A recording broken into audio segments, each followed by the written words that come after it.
दोस्तों India versus Australia के बीच में चौथा टेस्ट मैच चल रहा था जो कि मेलबर्न में खेला जा रहा था और वो 5वें दिन की बल्लेबाजी चल रही थी जिसमें इंडिया की तरफ से एकमात्र बल्लेबाज टिक कर खड़ा था जो कि यशस्वी जायसवाल और वो ऑस्ट्रेलिया के बॉलरों से आउट नहीं हो रहा था। जिसके बाद ऑस्ट्रेलिया ने कर दी बेईमानी और एम्पायर को खरीद दिया। दरअसल बात कुछ ऐसी है कि यशस्वी जायसवाल का केस इस दुनिया का सबसे विवादित केसों में शामिल हो गया है जहाँ फील्डर और एम्पायरों के फैसलों को बदल दिया गया, जबकि रियल टाइम सिनिको में कुछ नहीं था। सुनील गावस्कर अब ये देखकर भड़क उठे हैं। सुनील गावस्कर के अलावा इंडिया टीम के फैंस भी अब गुस्सा हो गए। बताते हैं हम आपको पूरी खबर। इससे पहले वीडियो को लाइक और चैनल को सब्सक्राइब करना न भूले। यशस्वी जायसवाल का केस इस दुनिया का सबसे विवादित केसों में शामिल हो गया है जहां फील्डर एम्पायर के फैसलों पर थर्ड एम्पायर ने बदल दिया गया। यहाँ तक कि रियल टाइम सिनिको जिसमें चेक किया जाता है कि अगर बल्ले या बॉल का कोई संपर्क हुआ है तो इसे इस स्पाइक आएगा, अगर नहीं आया तो बल्लेबाज आउट नहीं होगा।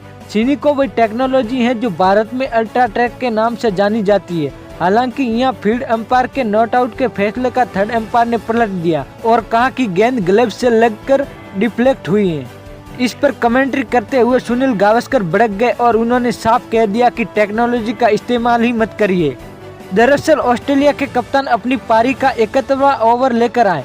टीम इंडिया को यशस्वी जायसवाल और वाशिंगटन सुंदर संभाल रहे थे और मैच को ड्रॉ की ओर ले जा रहे थे। हालांकि इस ओवर की 5वीं गेंद शॉर्ट थी जिस पर यशस्वी जायसवाल ने बल्ला चलाया लेकिन बल्ले का संपर्क नहीं हुआ। इसी बीच जोरदार अपील पैट कमिंस ने की। विकेट कीपर एलेक्स कैरी ने भी साथ दिया, हालांकि अंपायर ने अपील को नकार दिया। इसके बाद कमिंस ने सीधे रिव्यू की मांग की। इसके बाद थर्ड एम्पायर खेल में आया। थर्ड एम्पायर ने कई एंगल चेक किए लेकिन ज्यादा कुछ नहीं मिला। यहाँ तक कि रियल टाइम सिनिको में भी कुछ हलचल नहीं दिखाई दी। बाद में एक एंगल से बांग्लादेश के एम्पायर शराबुद्दौला ने पाया कि गेंद ग्लव्स से लगकर डिफ्लेक्ट हुई है। ऐसे में बल्लेबाज आउट हुए। थर्ड एम्पायर ने फील्ड एम्पायर को ये आदेश भेजा जिससे यशस्वी जायसवाल खुश नहीं थे। इस बीच कमेंट्री के लिए भारतीय लीजेंड सुनील गावस्कर ने साफ किया कि जब आपके पास कन्विंसिंग एविडेंस यानी पुख्ता सबूत नहीं है तो आप फील्ड एम्पायर के फैसले को बदल नहीं सकते।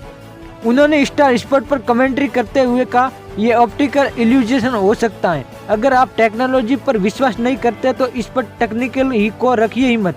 अगर मैदान पर खड़े एम्पायर के फैसले को थर्ड एम्पायर को पलटना है तो उसके पास पुख्ता सबूत होना चाहिए।